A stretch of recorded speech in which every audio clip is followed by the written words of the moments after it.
Streaming. All right. Should get us going on the tuber.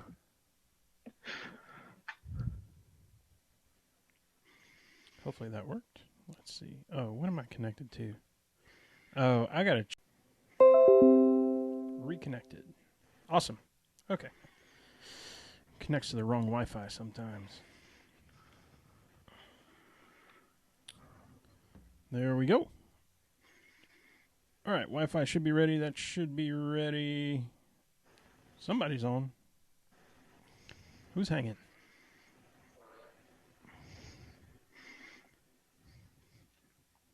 We got our deal. Let me go put it on Twitter.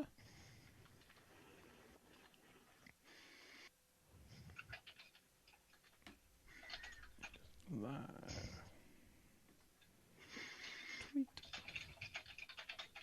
Tweet. All right. What's up, Roger? What's up, Jumpy Bob? So, I do have something, I'll call it pre-show, because I don't want to put, obviously this is recorded, this is on YouTube or whatever, but I didn't want to go too politically one way or another, but I did go vote this weekend, and I've got my sticker on my hat here. Nice. And I realized that I have now voted for the cycle, and I was kind of proud of that. And what I mean by that is that I have voted in my lifetime, and this takes like at least 12 to 16 years of dedication, y'all. I have voted in my lifetime for a Republican president, a Democratic president, an independent president, and myself. Pretty well got it covered. Yeah. So I feel like I should get a special sticker for voting for the cycle. Yeah, there should be a cool graphic like that. It has something to do with baseball or something. Right. Well, there it is. All right, folks. Sherwin, you ready to get started? Yeah. All right. Let's do this. We're recording now.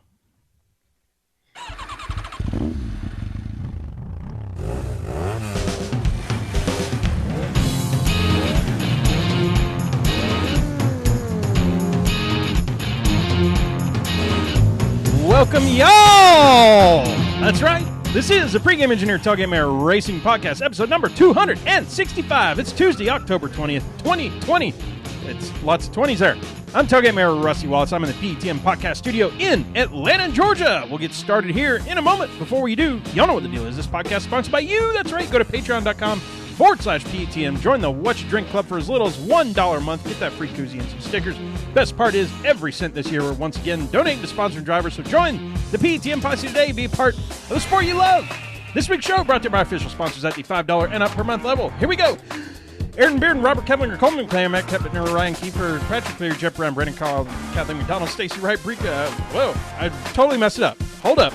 Brandon Carl, Rika Porter, Julie Bosley, Eddie Greer III, Youngster Motorsports, David Mullins, Patrick Johnson, Brett Morris, Crystal Smoke, Fred Rosado, Chad Knapp, Stacy Coleman, Lisa Chinana, Rick Houston, Sarah and Bari, Evan Roller, Matthew Bishop, Matthew Camper, Harry Bolzania, Les Miller, and Jumpy Bob. All right. I'm out of practice or something, or I need to. I don't know. I need to do a few pace laps or something on that one. I need to just practice that in my off time or something like that. But here we go. Let's get this thing started from the PETM North Carolina studio. Welcome on, Pregame Engineer Andrew Shorn. What's up, dude? Yeah, finally, right. Get old boy to wake up from his nap. Well, I was like, I wonder if there's something wrong, because like he tweeted 47 minutes ago, "Hey, we're about to go on," and then radio silence. I was like, "Oh man, Sherwin, what's going on?" One of those days, man. On my feet from 7 to 6, basically. Yeah, been there. Well, with that kind of day, you're gonna need something to drink. What you drinking on? White Claw with a little extra, a little higher octane White Claw. High octane White Claw. I've got the PETM Classic with the Jim Beam and Coke, but I also brought something on deck. Bell's Kalamazoo Stout, sir. So, got that. Oh, that's a good beer. You know, I was kind of so we went to the cabin last week, not like 2 days ago, but a week and 2 days ago or whatever. And I was like, man, I need to get something a little bit different. So I got like some Boddingtons and I got a stout. Like it just wasn't the regular. Wasn't feeling the IPA sort of deal. So, went after those. Been continually drinking and catching up on them since then. So, it's good times to get started here. Let's see. Beyond that, sorry, I'm just staring at my drink here. I'm like halfway through the drink, by the way. So, well, I know who you can blame for that. It's what it is. So, Sherwin, it's just us tonight. If folks are listening in right now, we know your PTM posse strongholds, because it's just going to be us hanging out and talking and chilling and talking NASCAR and everything else that we can talk about. What'd you do this weekend, Sherwin? This past one, I really just watched racing and football. Yeah, and baseball. I was disappointed by a lot of that. As it turns out, not a great weekend. Such is life. We ain't playing the game, so get over it after it's over and move on. It's we've said it on this show before. It's being an Atlanta sports fan. There's something about it. If you're an Atlanta sports fan, either you're going to be upset like 97% of the time, or you're just going to shake it off. You're just going to, oh, well, here's what it is. I mean, Braves, oh, well, try again next year, I guess. And Georgia Tech letting, what did we expect with Clemson? I'm not sure I expected them to post up more points than they've ever done on a road game ever. But what are you going to do? Like, if it were, I guess it was the same to me. If it's 35-7 versus 73-7 or whatever it is, it's like, okay, same thing. Bummer. That sucks. Like, I don't know. I caught myself laughing at one point. I mean, what else are you going to do? It's like, they come out the gate, they look okay. They look like they might even tie it to make it 14-7, and then they never scored again. Mm-hmm. So, I did. I've got the sticker. If you're looking here, I did go vote this weekend. Voting lines were pretty short for me, so y'all go out there and vote. I posted this on Facebook. I have an idea, Sherwin, and I have no idea how to make it work or monetize it. But if you could put like a little QR code on the sticker that I then like scan and it hooks up to YouTube and stops playing political ads from like here on in, I would be super thrilled about that. You know what I mean? Like, I already did the vote. I already ate the eggs. You can't. I can't go back and change it now. It was legal and stuff. Right. Well, I mean, at least you got it knocked out. I mean, all you seems like you see on Twitter and Instagram and Facebook and everything else is these rather good turnouts, but also means lots of time waiting online too. Yeah. I don't. Something about where we are. I've never had to wait very long. I don't know what the deal is or whatever else, but yeah. I mean, we showed up at 8:50 a.m. And they were handing out the clipboards to fill in your information and whatnot. And they opened the doors at 9, and at 9:20, I already had a Chick-fil-A biscuit in hand. Like, that's how we had already voted, left, and got us some Chick-fil-A. So no issues worked there. out good then. Yeah. I'll tell you what. I've got a little bit of a story to tell. Okay. Saturday evening, or midday, because my wife was out visiting. I'm an uncle now, by the way. I don't know if I said that. My Serena's brother, they had a baby. So old Uncle Rusty is resurfaced, ready to roll. It's like a real actual thing. That's right. Yeah.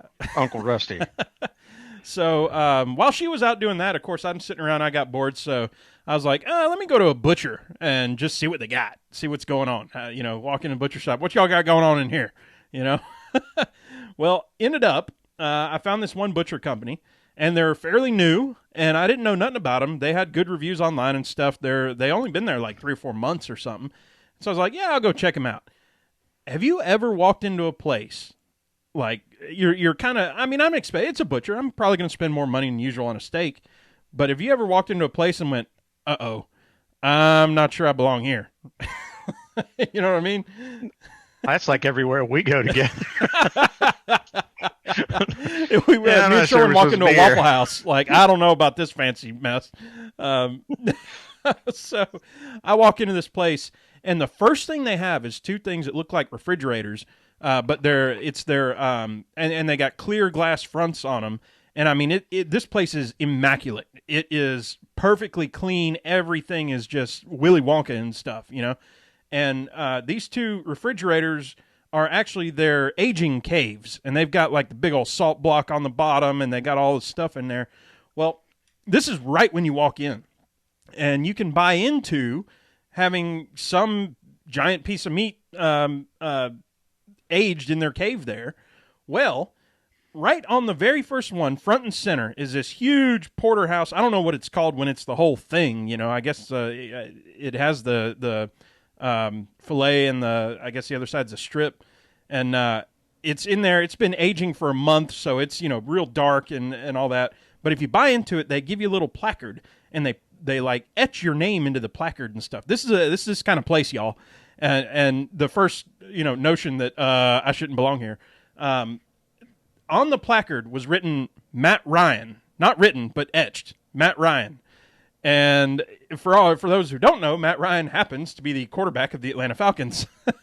So I inquired. I said, "That's very interesting. Tell me about your cave." And they said, "Well, if you buy in, it's I think it was $250 to buy in, plus whatever the meat is, plus, you know, plus.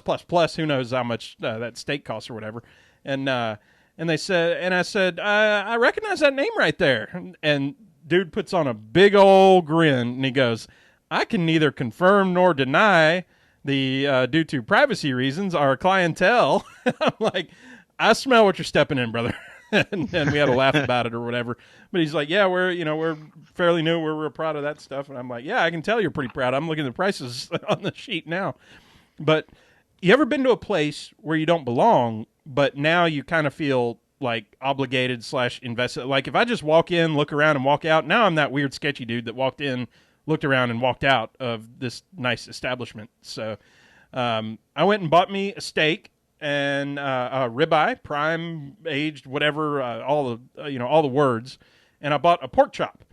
And on Saturday, I actually went in and did the thing where you like salt it overnight, like you put salt on it and then leave it in the fridge uncovered overnight to kind of like, you know, half age it or whatever, and it's supposed to osmosize all the salt in and out. I was going in there, I was flipping it over every 4 to 6 hours or whatever, and trying to be nice to this thing. Fired up the old big green egg and temped it and everything. I mean, I'm babysitting this thing. Sherwin, we had the best steak that I have ever eaten, and I am not sure how to reconcile this in my brain. That I kind of want to go back next week, but I'm not sure I can afford this kind of venture. Yeah. Well, how'd you end up? Which cook style did you use?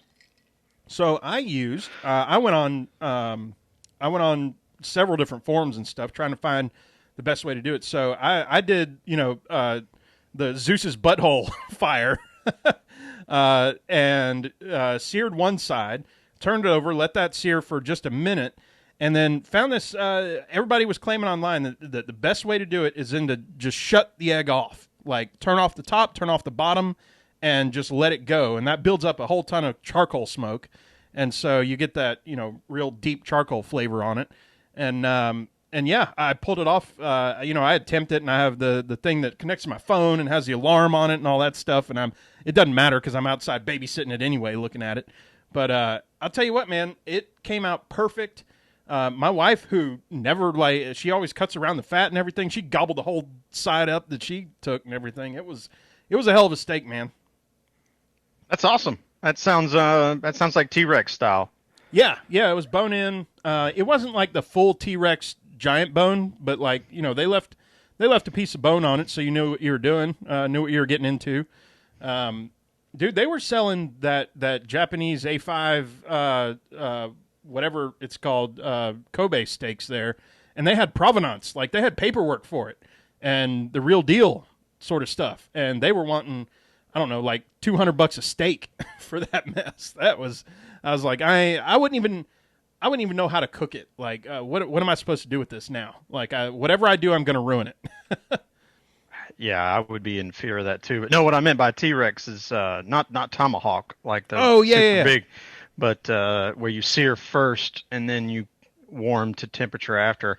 I've been real pleased with doing it in the reverse, and I don't know if that's Yeah. a control issue for me or what. But with cooking it low and slow and then pulling it and then letting the volcano unleash itself Yeah, yeah. and then searing from there. But I never got the guts to try it your way. I think you do need a nice thick piece of meat, Yes. really, to Yes. do it that way. Yeah, and I mean, man, I considered many different options. I thought about the reverse sear. I thought about like going low and slow and then cranking it up, or I thought about like starting it in the oven at like 200 degrees till it reaches temp and then go sear it off or whatever. I went with that one because that's what people were saying makes the best steak, and it was delicious, so I don't regret any of it. I now want to go buy another $1,000 worth of that steak and try all the different methods, but that's going to be over the course of many years probably to make that happen. But man, that was good. Then I did the pork chop last night, and yeah, it was fine. You know, it has paperwork and provenance and all that stuff, so you know where it's coming from. You know the farm. Yeah, they don't tell you the pig's name, but they might as well. And so like, yeah, it was good, but you know, I can go to Kroger and get just as good at this point. So for what it's worth, premium pork chop, you can probably do as good anywhere else. But premium steak, man, that was fantastic. Yeah, that kind of aligns pretty well actually with the difference between a really good cut of beef and a really good cut of pork. You know, there are some significant differences in the amount of marbling that you can get in beef that you can't really get in pork. Yeah, especially in a chop that's such a lean piece. But I have gone to a butcher here that does do like local pigs and stuff, and I had an amazing pork chop, so I might try that again because they leave a big old fat cap on it too. And you know, when it's good fat, when it's not that like gristle, when it's good stuff and kind of melts off, man, that's where it's at. Anyway, figured I'd tell the posse that story. Usually this is a point where we're talking with our guests and talking about fun stuff that's going on, but figure drop that one in there. One other thing I'll drop in. Did you see NASA has? I mean, we're nothing if not space nerds too, and NASA, you know. Went down to some asteroid and just scooped up a piece of it, and now blasted it back off. And apparently, in 3 years, the satellite or whatever it is going to come back to Earth, and we'll have us a piece of an asteroid. That's kind of neat.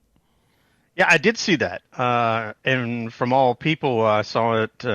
It was Ryan McGee from ESPN cool. that I saw post it, and I was like, of course, every time I see something cool from space, I always tag Rick and the Scene Vault. Because I know he gets excited about that stuff. And he sent a picture from Armageddon. He said, we've already seen some pretty interesting U.S. landing on asteroid stories before. I was like, yeah, that one's pretty silly, but it's still good. Armageddon's a damn good movie. Yeah. And Liv Tyler was A+ in that one. And Sherman will tell you, I don't know actors, actresses, movies, all that stuff. You know, I'm okay with movies, but actors and actresses, I get lost in the names. But every once in a while, there's one where old Uncle Rusty's like, you know what? I'll pay attention to this. So, yeah, and you know, Bruce Willis landing on the asteroid and blowing it up and saving the Earth and blah blah blah. But yeah, highly recommend. I think that came out in like '98. That came out right before me and Serena started dating. That sounds about right. That was kind of like it was a combination of like an event for you and the boys to go watch a Smash 'em Up movie, but you could easily turn that into a date night movie too. Absolutely. Yeah. And you know, there's a crying at the end and blah blah blah, but no, it was all it's all good. So yeah, good on Rick Houston. That was I saw that tweet. That was really funny. So that was great. I'm sure he's excited right now too. I'm excited to talk some NASCAR. Let's go ahead and tear it down. Here we go. So, Sherwin, report card, first period. We're talking Kansas. Boy, the vitriol, the wackiness. I don't know. I don't know even where to start on this. I mean, Logano. I named this episode. He's. I think I named the episode "Really Good at Blocking," and so I saw I saw one reporter, not even fan, reporter calling it stealing a win. I saw comments about going for his second illegitimate championship. I'm like, good Lord, I didn't realize this was such a big deal. Like, I mean, what I saw was what this package produces. We have 40 laps of clean air and very difficult to pass, and you can become really wide when you do that. And it's the nature of what we're dealing with, and it's what Joey Logano has taken advantage of here. And I shouldn't say I don't have any problem with it. I would love to see, I don't know, something different. But what did we see? We saw great racing for 40 laps. So I don't know. Sherwin, what do you think? I don't know that I'm necessarily surprised at all that there are some people that are upset about what they saw. I think it's always fair to be upset by what you saw. Let's put it that way. I mean, that's kind of what being a fanatic about a sport is sometimes you get the highs and the lows. How are you going to be mad at a dude for taking advantage of what the rules package brings him as a competitor? I mean, shouldn't you just be excited that he figured out how to do something that a lot of people were looking at and going, how in hell did he do that? You could replace Joey Logano's name with Jimmy Johnson's name and say the exact same sentence, right? How many people are all bent out of shape because, Jimmy won? They changed the rules on Jimmy like 4 times and he kept winning the championship. Like, come on, man. Yeah, I mean, they definitely tried to legislate him away from that trophy and were largely unsuccessful in doing so. Yeah, when he was in the middle of winning, yeah, exactly. So, I don't know. But I think who won is the reason why you're seeing what's going on. Joey is extremely polarizing. It's love-hate. There's no, that guy's all right. No, you either like him or you do not like him. Now, me and you both, we went through a phase of not liking, but I feel like in the end, racing turns everything around, right? And if you're a fan like me and Sherwin are fans, that matters a lot. If you come in and you're racing and you're doing real things, what was his first win was like some rain out at Pocono or something like that, and Loudon. It was like, yeah, okay, whatever. But he starts winning, gets a championship, et cetera, et cetera. I mean, dude's legit. Like, what's even funnier about that first win at Loudon with the rain shortened deal was that Joey actually missed the call to pit. The only reason why he was out there when the caution flew is because he actually made a mistake. He wasn't supposed to be out there. He was supposed to pit it with everybody else, and that's how he got that win. But I think what we'll see later in the show, and as you've seen, has been a theme throughout our career as podcasters, is redemption stories are fun.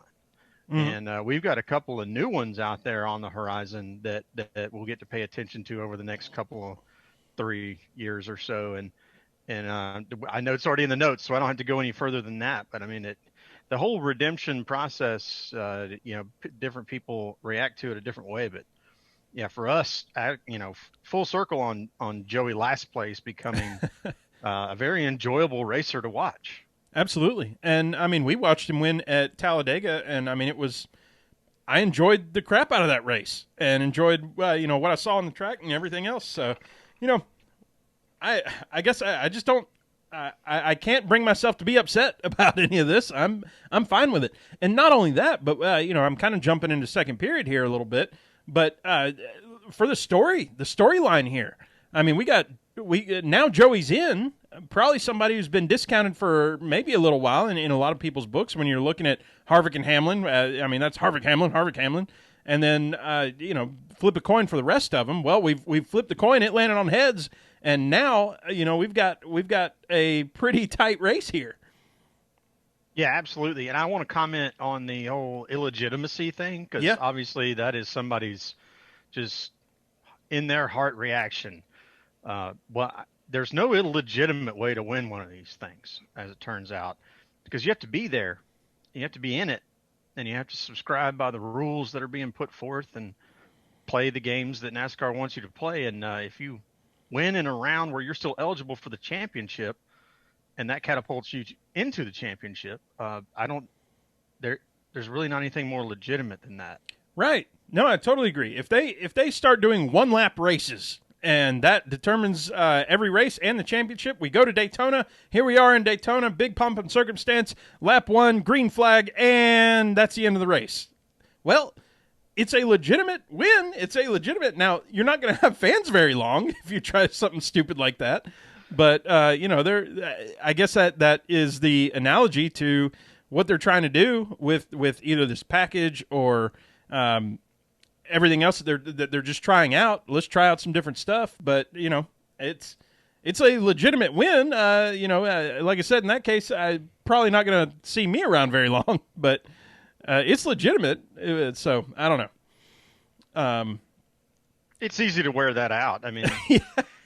That's good. If there's one thing that NASCAR has proven to us is how similar it is in a lot of ways to baseball in the amount of data that gets generated by the sport when you have all 40 competitors on the field at the same time.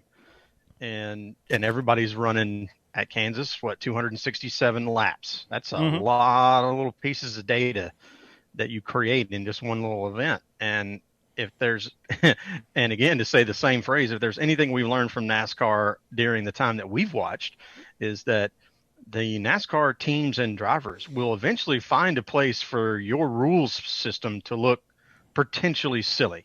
Yeah. Well, speaking of that, did you saw the hullabaloo about Chase's radio, and like he didn't have two-way communication. It's pretty clear in the rule book what the story is, and they dinged. I've got a shirt on tonight, Jesse Iwuji, just recently for almost the exact same thing that, if not the exact same thing that Chase had. And there's all the the conspiracy theories about playing favorites and stuff and blah blah blah. I will say that NASCAR said they were listening, and it sounded the way that they were talking. It sounded like they could hear each other, at least to some degree.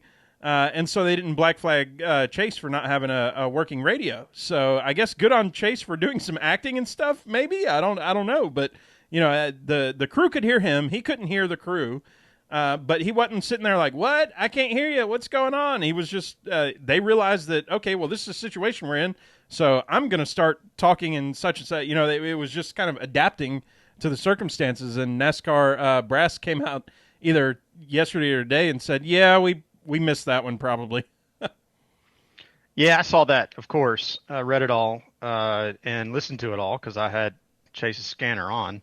So I knew what was going on the whole time, and I was watching what was happening on Twitter and people getting, upset that there wasn't sort of a black flag situation in hand there. And I may have made a comment somewhere along the lines of, I'm not sure there's a precedent, something carved in a rock somewhere that suggests that under this particular set of circumstances, they have to black flag that team to come to solve that problem.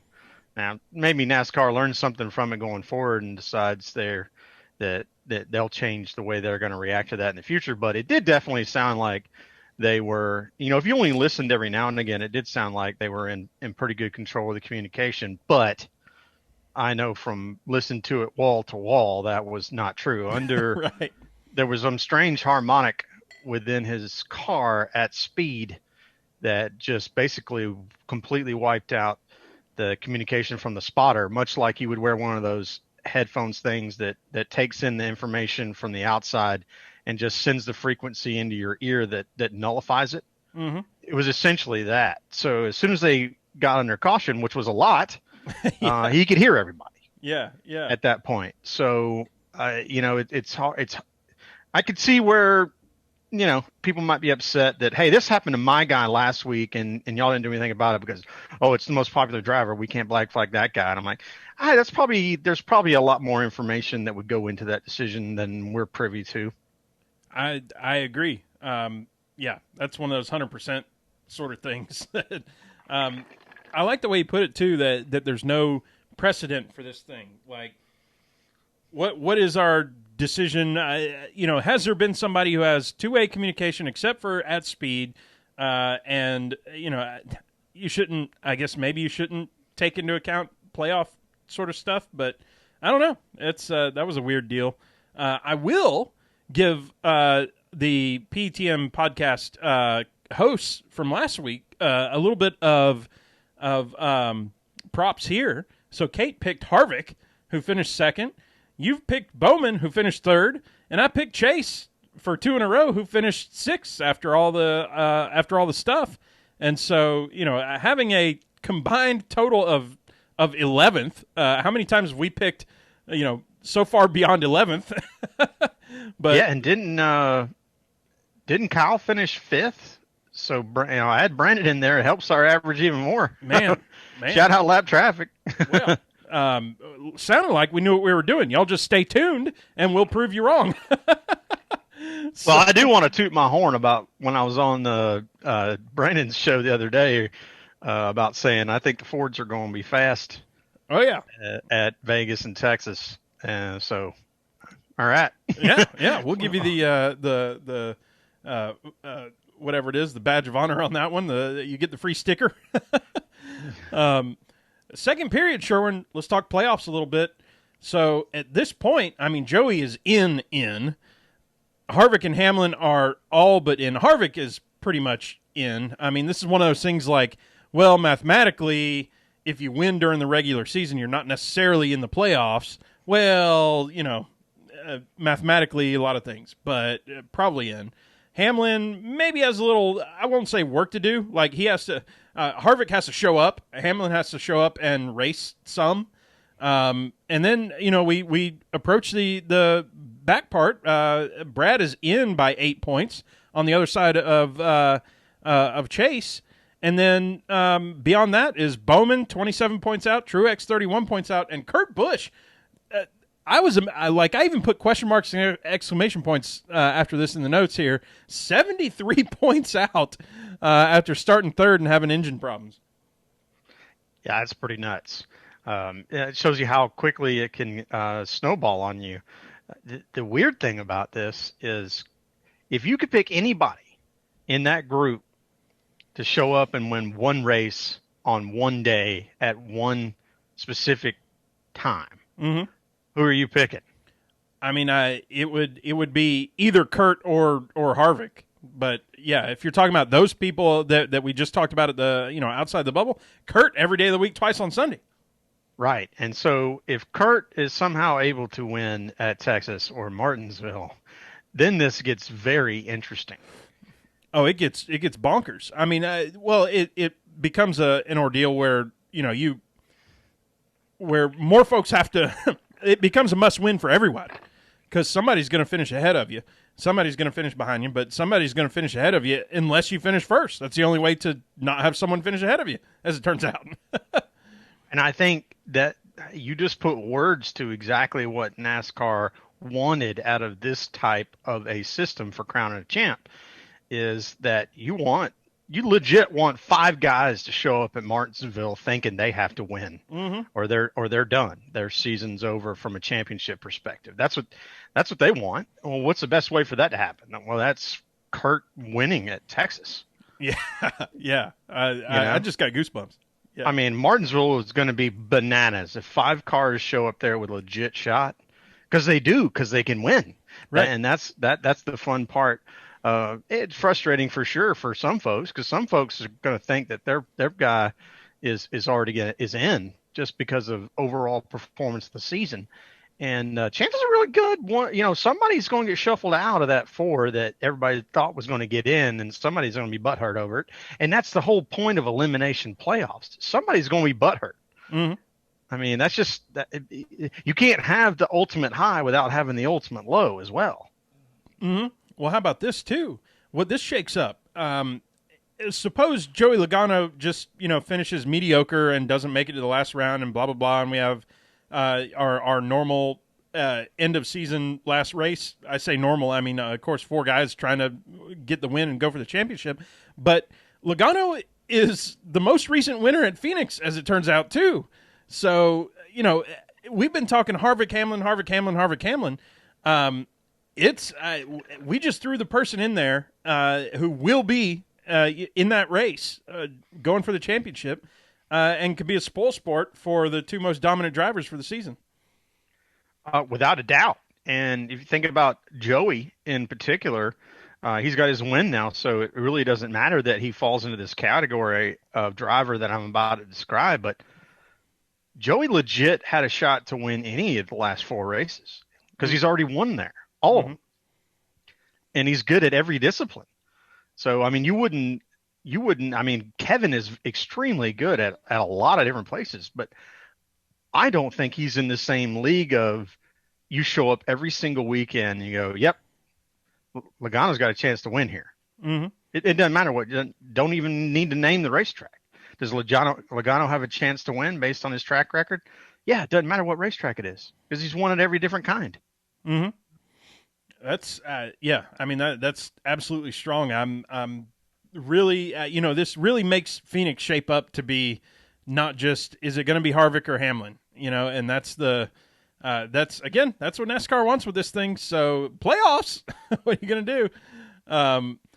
Let's see, Bowman, Truex, Kurt, all sitting outside. I mean, I don't know over the next couple races. You already said it. When we were talking about Texas Martinsville, any one of those guys. I probably don't see Bowman, doing that again. But what's preventing Truex? What's preventing Chase? And Chase doesn't really even today. He doesn't have to win. If Kurt or Truex wins, Chase has to win the next one. But there's so much going on here. It's crazy. Yeah, I don't even know what else to say, to be honest. What's going to matter the most is who wins. This coming weekend. And Texas being so weird, we had all these different changes and the drivers are all saying that it's way different than Kansas because it's really only like a 1.5 or a 2 groove track. So that's going to shrink the space that the drivers have to operate in. It's a wild card in its own way in that respect because the track is still going through whatever transition since they flattened out 1 and 2. I don't know. I don't even know what to expect. That's why I think there's as good a chance as any that one of these folks that you don't expect to win might just win it. You told me at one point, so this is a total Sherwin quote here, but likening it to soccer, I think you had said at one point, the third goal matters the most. And running through the situations. If you're up 2-0, 3-0 is almost insurmountable.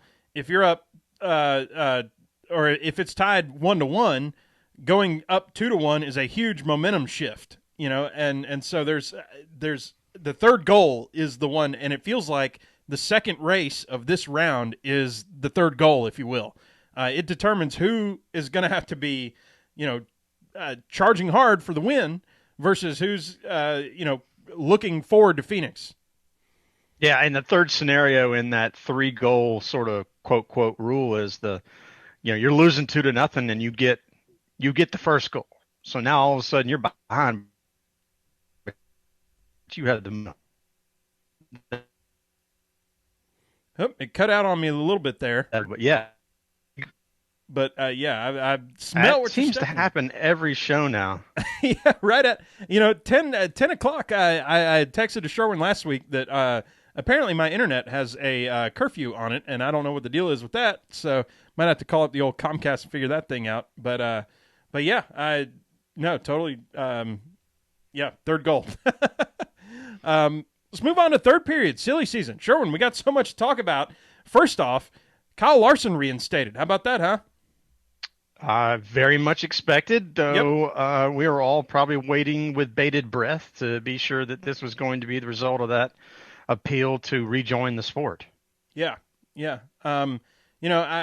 Social issues and all that stuff that I won't comment here, but it feels like he is coming out of this a different kind of person and has put in what needs to be put in to,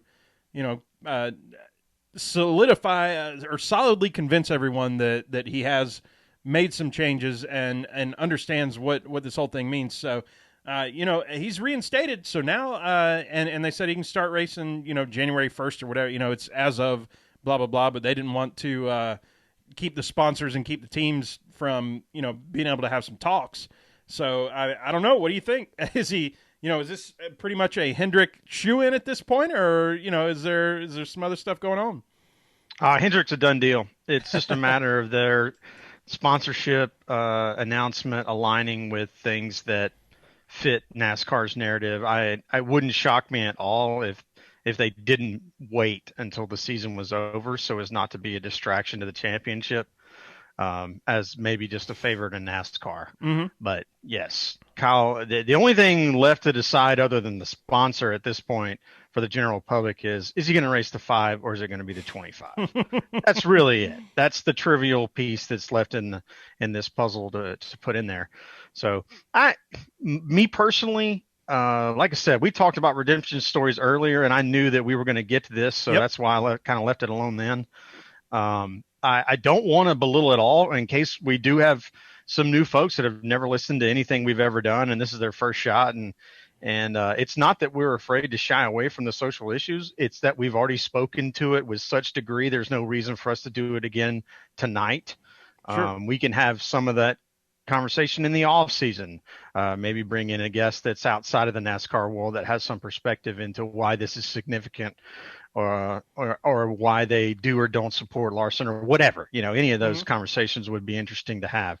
But I think Larson's back. He looks like he's done what he needs to do, both by his competitors' eyes, and from the director of the series' eyes, and then from a lot of fans' eyes too.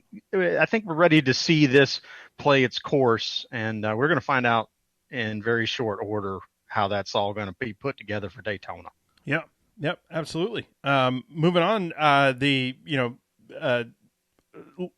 was going to say biggest little secret, but littlest big secret. I don't know what to call it.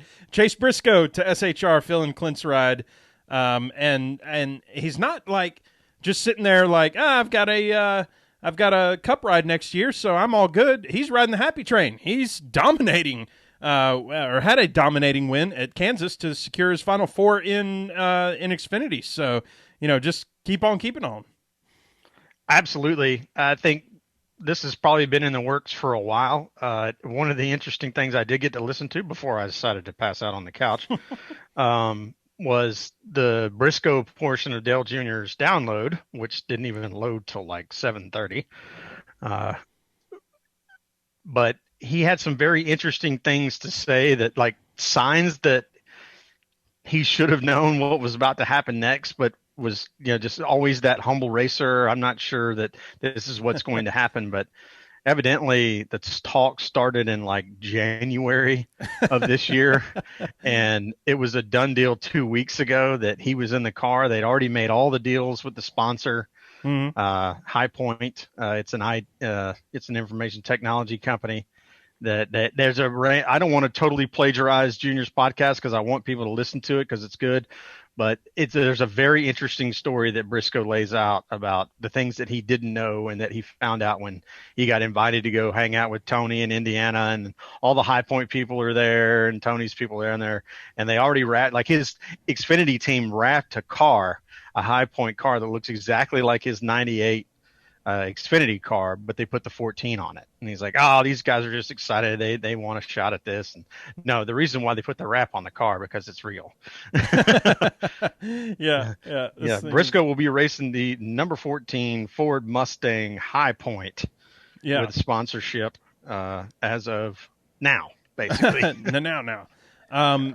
Moving on, Eric Jones is filling out RPM's Bubba's spot in at Richard Petty Motorsports. So interesting to see that one happen. Again, not too surprised by that, but I think they had a couple options, and so it's cool to see him, that Jones boy coming back. Yeah, agreed. And I think we all need to have the same realistic expectations that we had with Bubba. And we actually probably need to cage ourselves even a little bit more because despite popular belief or just ignoring what's obvious, Bubba has really figured out the self-marketing phase of being a race car driver. And he was bringing, through his relationships, a significant amount of cash into RPM. And Eric Jones has none of that. Yeah, yeah. So gotta, and this plays into whatever it is the next couple of years once we get to the next gen car too, and what that looks like in terms of total spend. And so many things change with like the single lug nut stuff. The amount of money that you need to spend on crew members and everything else. So there's a lot coming up for savings, and I think that team is one that can take advantage of a lot of that. Yeah, no doubt. And if everything that we're hearing is true, which it won't be everything, right? Because superlatives always fail us in this sport and in a lot of sports. But if what seems to be coming down the pike is true, teams are significantly going to shrink because of how many stock parts are going to be a part of the program. Chassis, A-frames, bodies, obviously, because they're going to be composite spec and they're going to be snap fit bodies. So you're not going to need that super guy on the roller wheel that we would have seen on American choppers or Orange County choppers or whatever in the past. The guy that just is an absolute genius with an English wheel. That guy's not going to be needed in NASCAR anymore, which is unfortunate for that because that is a very special skill. But it's also, I mean, the whole design of the process of the 2022 car is to bring an RPM forward as opposed to continue to hold them back because they can't afford to spend, $2 billion a year on aerospace technology development. Right. So it's interesting to me to see the pulling on either side of things, the going back to the roots in terms of the money spend and hey, get your car together, run what you brung kind of thing, but also the evolution at the same time of going to like the single lug that I just mentioned, and other things that are more futuristic, or single lug is not exactly futuristic, but it's one of those things. There's just a lot of things going on back and forth. Well, we're going to have to do some kind of a breakdown in the off season about the pit stop, and maybe it doesn't have to be this year because we're not going to race that new car yet. But that might be something to fun to involve Kate Ertman in, our guest from last week, because she wanted to talk about fuel mileage. And well, pit stops and fuel mileage are going to start being an entirely different game with that single lug. Freaking deal. Yeah, because all of a sudden you're not waiting on lug nuts to get the car out of the pit. So exactly. What are we going to do with fuel cell sizes and all that stuff? And gas delivery? Are we going to go to forced delivery like that we see in IndyCar and in IMSA? I was just about to say, are we reaching the end of our gravity filled buckets where we have the biggest guy on the team that runs out there with the gas cans? I don't know. Yeah, with that 84-pound gas can. Yeah. I think that could be a logical next step, and it would be one less guy over the wall. And I've talked a couple of times now about slashing bodies, and nobody wants to see that in NASCAR from a perspective of knowing folks that are doing that work and need that job and love that job and want that job. And some of those things are going to go away. And I wouldn't shock me at all if we went to a force-fed fuel system that, can fuel a car in 8 seconds, which gravity cannot do. Yeah. So, a lot of interesting stuff there. How about this one? Speaking of Bubba, there was a trademark that the team filed. This is one of those, like, just kind of peering over the edge, like, hey, what's going on over there? Y'all just filed a trademark for the number 23 car. So, as far as, speculation goes, it looks pretty promising. I mean, they were asked about it, and they're like, well, Bubba, we want him to have his own identity and uniqueness and blah, blah, blah. But, I mean, number 23 car, it's going to happen at this point. Well, it's not just going to happen. It's going to be with Jumpman sponsorship, the Jordan Hamlin brand and friends, who I don't know who all's involved. We know there's lots more partners. All their golfing buddies. Yeah, Bubba Watson, there, who knows else all's involved with that deal. But they branded their company as 23X1. So obviously Michael Jordan 23 numerically, and then X1 Roman numeral for 11 for Hamlin. Oh, and that's cool. That is the company that they filed the trademark for the 23 whatever Bubba's going to be. That's the brand they filed the trademark under. I know that we've delivered some hate on Hamlin over the past 5x whatever it is years on this podcast, but 15, pretty close to it. I on the podcast, on the just podcast five, yeah. 15 total, but it's hard for me to pull back on how awesome it is what's going on over there, and I wonder if this all started with golf. You know what I mean? Because Michael Jordan, obviously big golfer, Hamlin, big golfer, and you got to imagine they just met up on the course one day with the way that celebrities would. They're not going to play golf with some Joe like me, and I can't afford the places they play at. But you got to imagine this whole thing started with them two meeting up and Hamlin saying, "Yeah, I'm looking at doing something," and Michael Jordan's like, "I've been watching NASCAR since I was a baby, so let's talk next week." And they meet up next week on the course, and it's interesting how I guess to me, I don't know, I'm playing this all out in my head as if this is a real thing, but how a totally different sport could have been the thing that brought this whole thing to this sport, Oh, absolutely. I guarantee you most of the discussion happened over golf, but it all started over the Bobcats. Hamlin is a huge basketball fan. Oh, yeah, has a yeah. basketball court inside his house.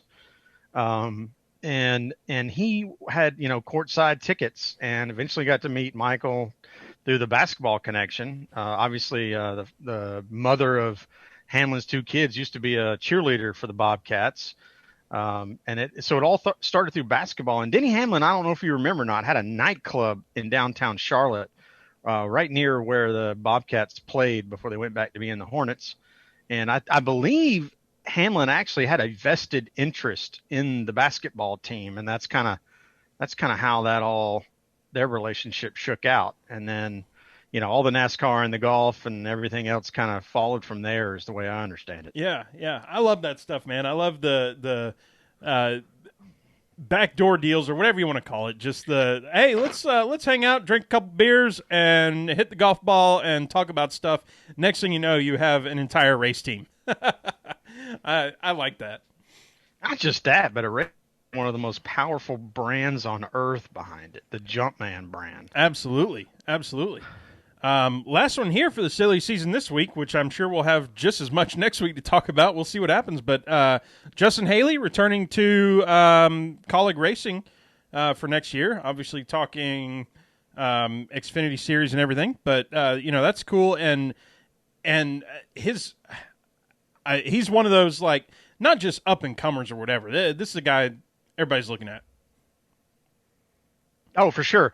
And there's a lot of things about this that make sense, especially the new car getting delayed, the availability of a Chevrolet sponsored ride this year, which was there was really the one, and Larson sort of got that. At least that's all signs point to that anyway. I think this is a really smart move by Haley to go back and say, I want to help Kaulig continue to build their brand.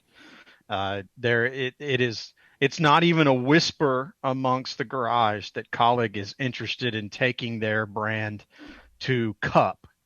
And if it takes one more year for them to be able to do that with Haley as their flagship driver, this is a good move. Not to mention the fact that Kaulig is spending lots of money to go fast. They have a lot of money surrounded in their program. They have a ton of support from Richard Childress. They're now going to be able to buy the collaborative effort between ECR and Hendrick Motors to go in those cars. There's just so many reasons why this makes sense. I mean, I assume, I think correctly, that Justin Haley is probably pretty well rewarded for driving that car. And so this won't set him back in his career from a financial perspective. And if you listen to all the guys that know the sport that raced in it, said, it's not always the best idea to go jumping for that very first Cup ride, because there was some chatter about Spire and would they choose Justin Haley to be their flagship. We're going for real Cup racing, not just showing up with a car. They're obviously are committed to the sport. So there's a whole lot of interesting pieces there that make this a really good decision for them to just stick around for one more year in Xfinity. Justin's still really young. Mm-hmm. Yeah, yeah. Dude, I've been touting the SRX series, the Tony Stewart, it's IROC, but it's not really IROC series. But I do have to make an observation based on some of the latest entrants into this series. Right now, we have confirmed Bobby Labonte, Paul Tracy, Elio Castroneves, Bill Elliott, Tony Stewart, Tony Kanaan, and Willie Ribbs. Dude, they all have something in common. They haven't raced in a little while. They're old. You know what that looks like to me? What's that?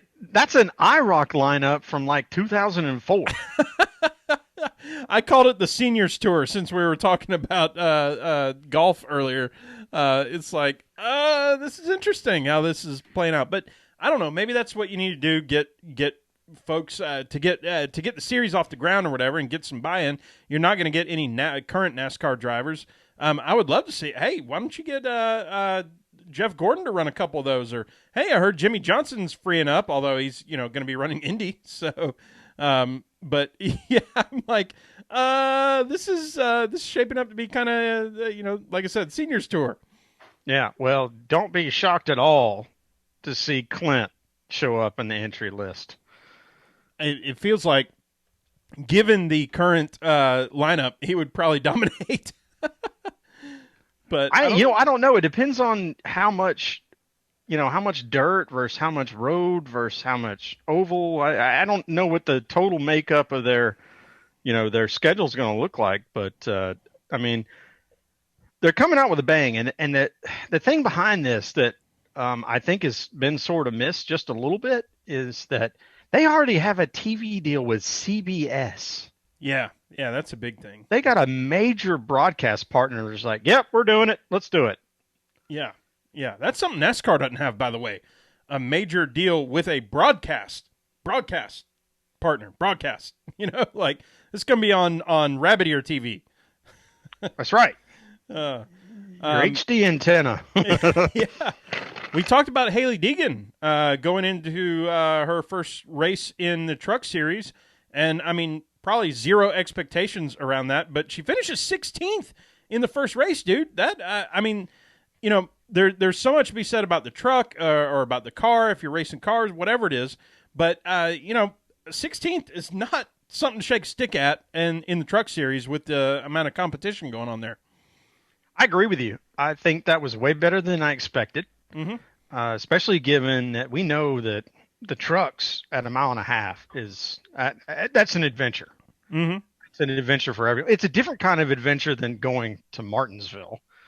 I think that would have been like overkill in terms of shock on Hailie. Like, yeah, okay, let's take you out of that those late model places and ARCA places that you've been messing around in because they have similar tracks, but we're going to put you in a place where probably 40% of the field has started a cup race before. Mm-hmm. And there's a couple of guys that have came really close to winning one. And you're going to race against those guys. Yeah. And by the way, they've been doing this every year for like 15 years. Right. Like right. They know exactly what's going on around here, and you don't know squat. Yeah. Truck Series results. I'm like actively Googling stuff, and I want to see what because there's going to be people that she finished ahead of, and I want to give some props to that because I mean, like I said, 16th is nothing to shake a stick at here.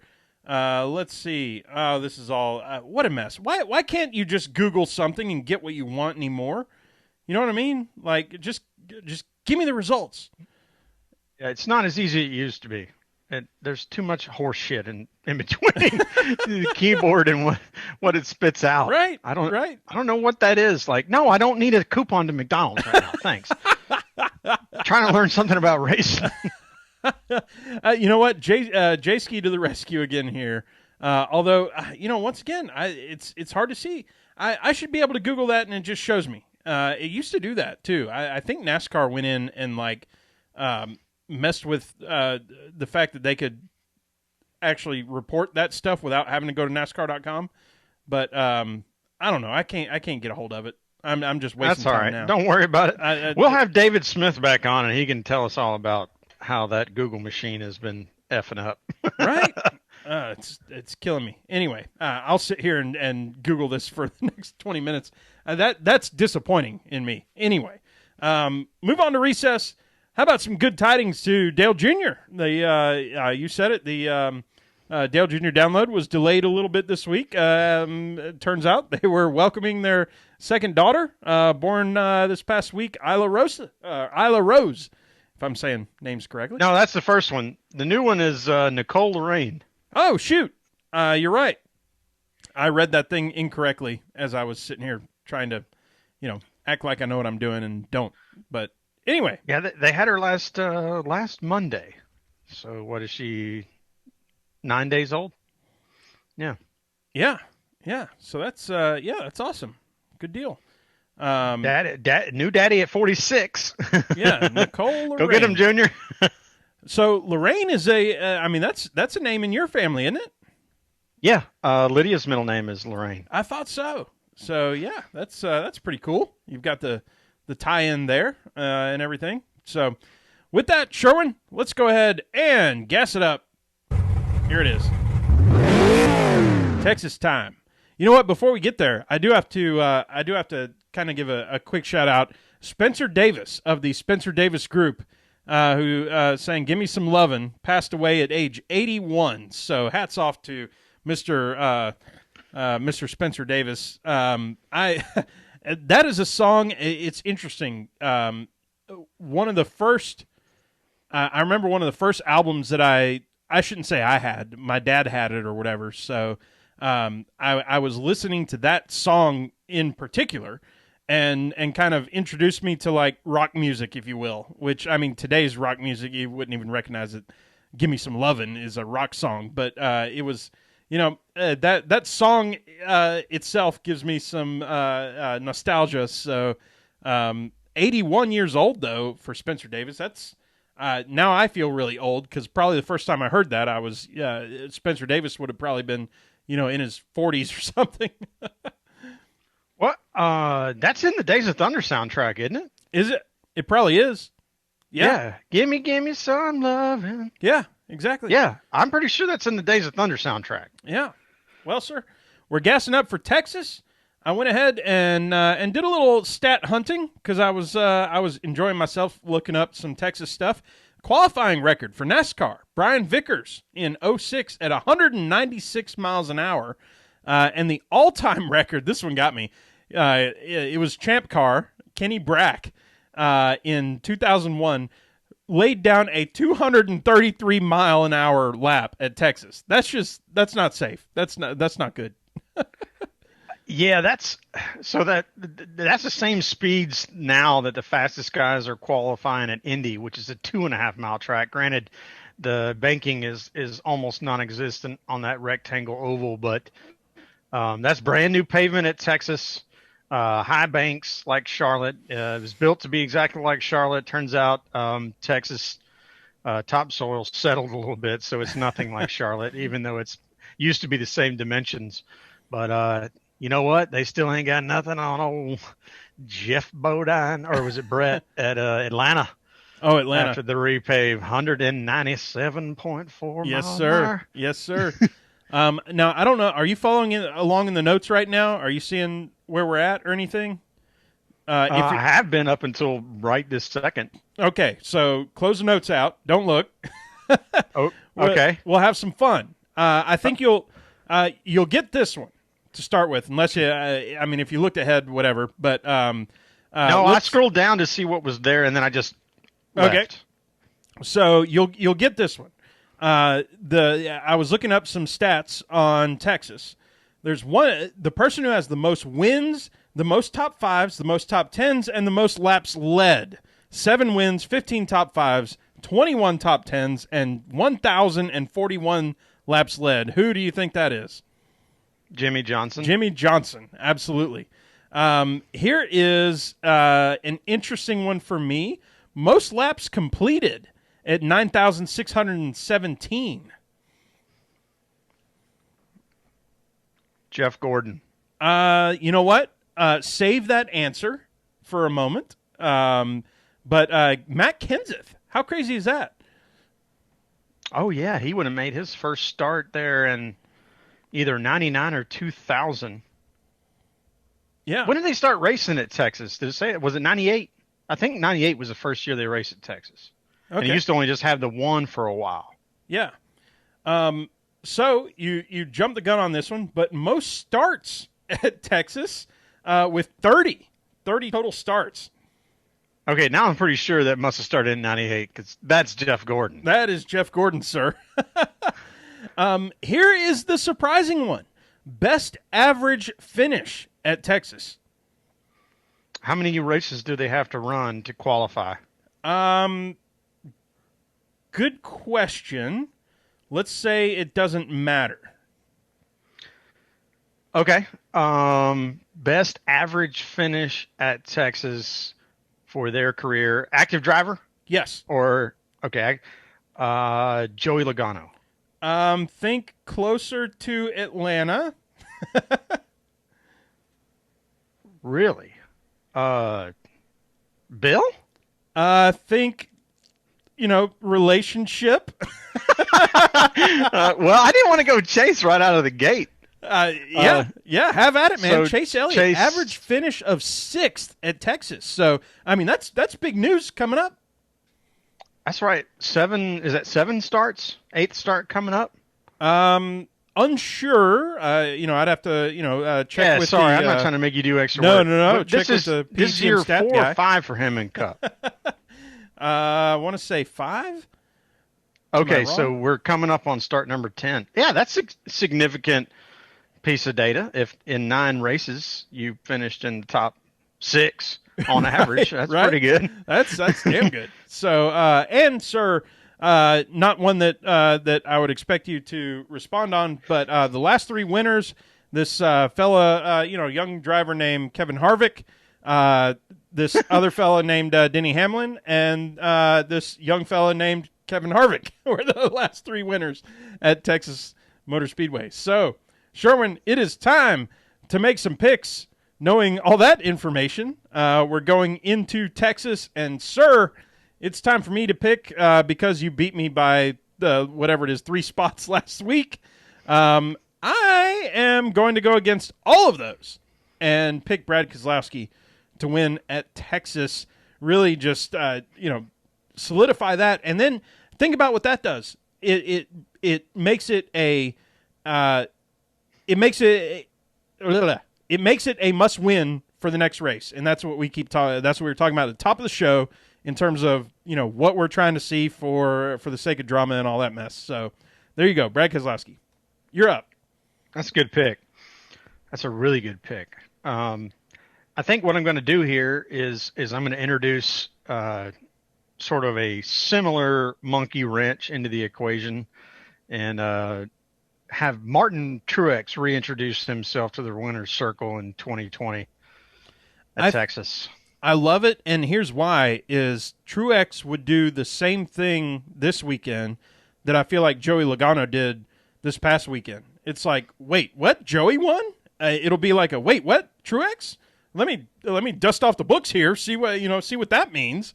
And it means exactly what I was talking about before. It puts some folks into that must-win situation. So, love it. Well, yeah, it basically what it'll do at that point is it'll guarantee that of the 3 that you probably have at a lot of the top of a lot of lists in Harvick, Hamlin, and Chase is one of those guys is going to miss being in the championship if Truex wins. Mm-hmm. Same thing would happen with Keselowski potentially too, but Truex being still in the whole thing, it just adds that one extra bump spot. Mm-hmm. Yep.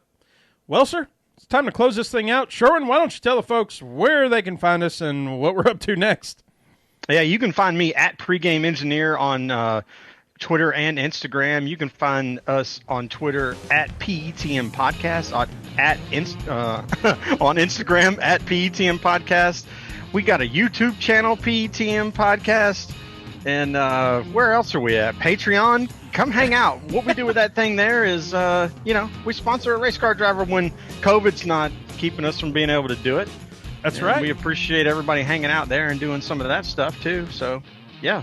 Absolutely. And like Sherwin said, you know where you can find us, PTMpodcast.com, at PTM Podcast on the Twitter handle. As always, I'm Rusty Wallace. Who the hell am I? I'm Rusty Wallace, Tailgate Mayor on Twitter. Come see us. Talk to y'all next week.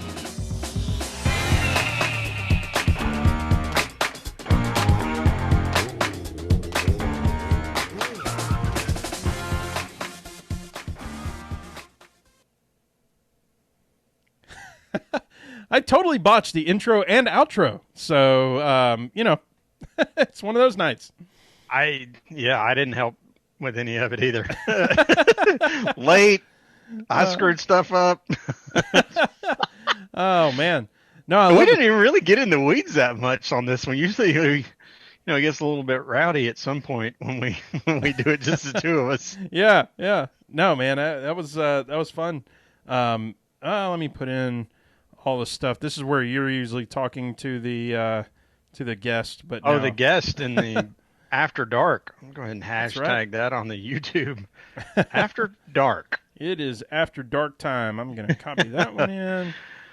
I'm trying to think if there's anything else like crazy weird that didn't really necessarily belong in the show sheet, but I don't really have any of that.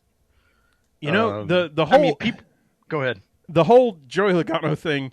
I didn't say it on the show as much, but I was kind of pissed off at fans. Like, what do you want, guys? What the hell? Well, the thing is, if Harvick pulls out and wins that race by, I don't know, 4.5 seconds or whatever he might have ended up winning it by, not one of those people would have bitched. Like that, and in some ways it's frustrating, and in some ways it's kind of like, well, this is kind of what we wanted out of NASCAR is when someone wins, particularly in a fashion that maybe the fan doesn't like the driver, and they really don't like this racing package. Like they just get fired to F up, and that's not necessarily a bad thing. No, I mean that's fine. I mean, I think the thing that's weird is when you see there's a reason why I quit watching NASCAR. I'm never watching this again. And then they describe exactly how the race went. And you're like, well, if you quit watching, how did you know exactly how the race went? Mm-hmm. How was it? Did you read it? Which means you took like more energy out of your life than just watching it would have taken. Like, what is that perspective?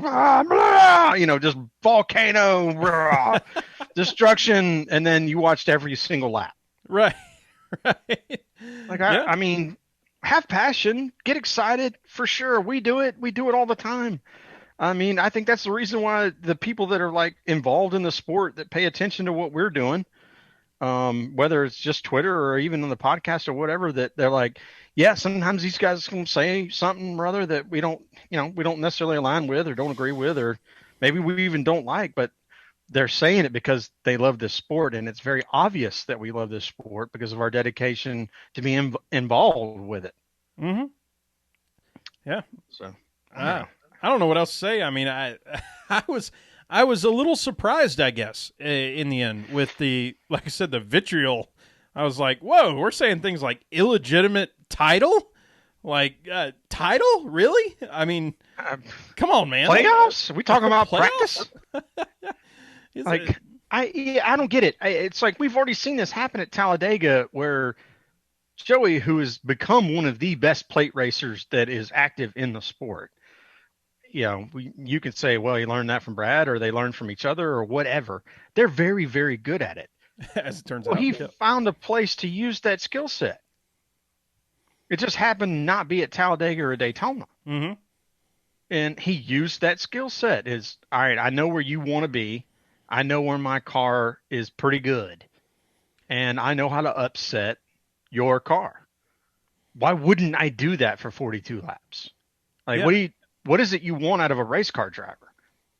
Do you think Harvick's strong position has anything to do with that in the playoffs at this point? Like, I don't know. Does that does that enter his mind that I don't need to try to turn this guy and have us both wreck? Because if they both wreck, that's bad for Harvick, because he's on points right now. I think you are dead on in that vein. That I think Harvick realized something over the last couple of years is that Joey is a take no prisoners racer, and if Joey had a chance to make hell out of Harvick's race at Phoenix, because Harvick moved him out of the way at last weekend at Kansas, Joey's going to do it. Mm-hmm. And Harvick doesn't need that juju. He's like, well, I'm sitting pretty good in the points. I'll just try to pass him, clean and not have to worry about anything hanging over my head around, oh, crap, I'm racing around the 22. I moved him at Kansas. What's going to happen now? Mm-hmm. You don't have to worry about, okay, is Joey a get even or a get ahead kind of racer? Because, that's two different things, right? I'm going to take one position from you or I'm going to take your race from you.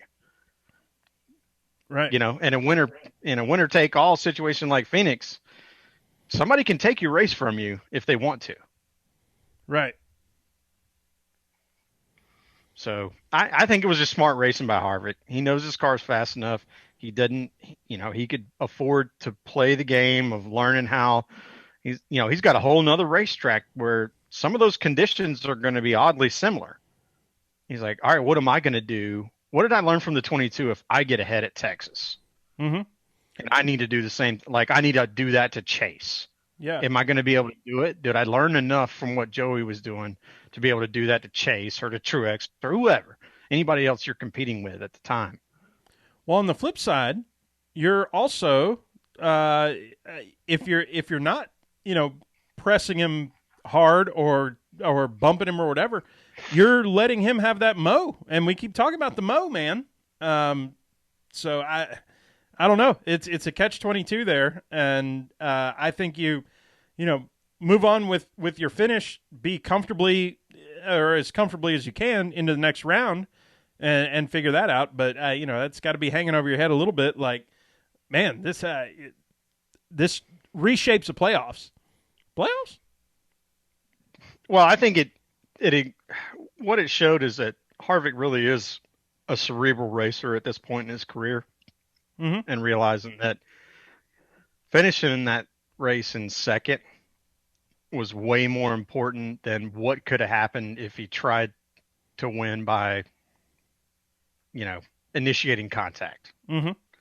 We are still talking about Kansas. You can get in there and think, well, I'm just going to rub him a little bit and see what happens. And the next thing you know, you're both in the damn wall. Upside down, like we saw in the Xfinity race.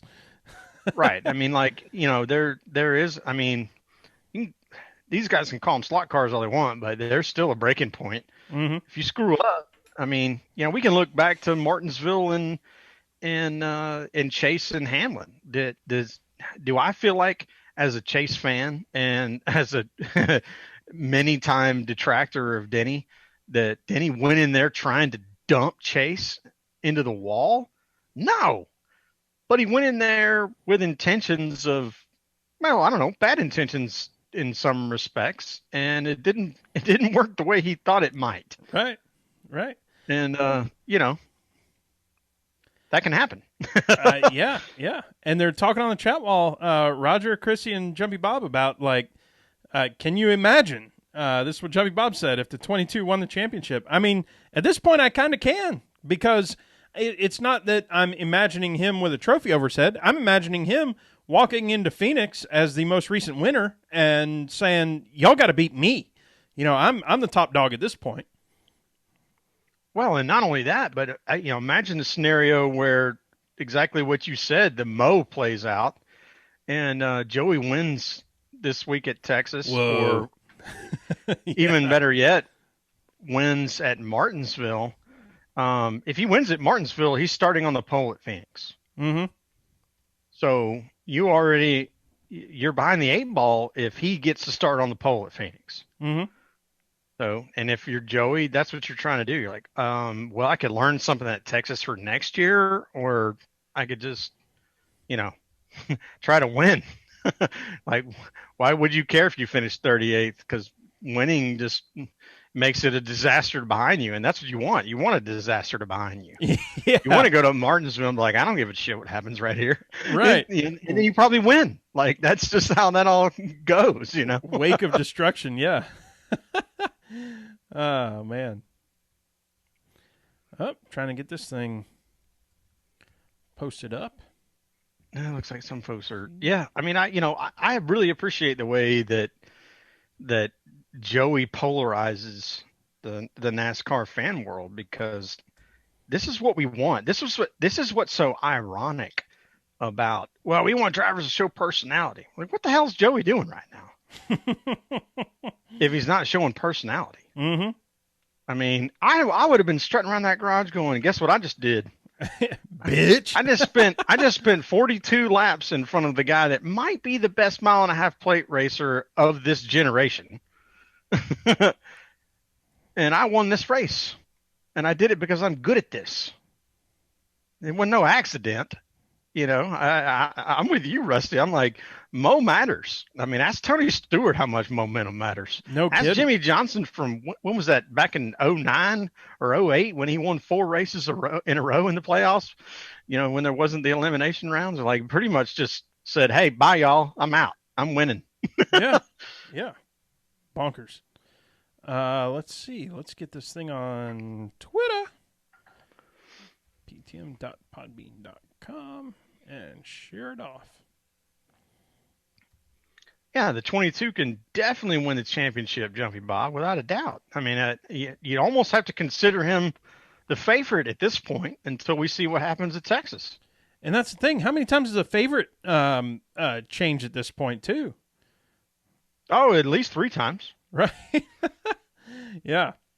I mean, Hamlin, Harvick, and now, I mean, Joey's in there. I don't care what the win difference is, with 4 wins versus 8 or 7 or 9 or whatever it is. No, it don't matter. It doesn't matter anymore. I mean, Joey only won 3 races when he won his championship 2 years ago. I would love to talk to Jeff Striegel again and say, where are you at on that bet with Harvick, Hamlin, or the field? And see if that, I mean, you got to stick with your guns on that at this point, but yeah, that it becomes a more interesting question. That's true. We have 2 episodes to go before a promised episode has been issued already. So maybe we can sneak Jeff back in here. Sweet. Well, folks, I think it's about time to shut this thing down because I got to race like a piss horse, as it turns out. And yeah, it's been awesome talking with y'all. And yeah, we'll be back again next week as usual. Yeah, hopefully no naps for me right before the damn podcast starts. Well, and here it is. I mean, going into the weekend, this is the 3rd goal of the soccer game. So we'll see what happens. Excited to see it. Thanks for hanging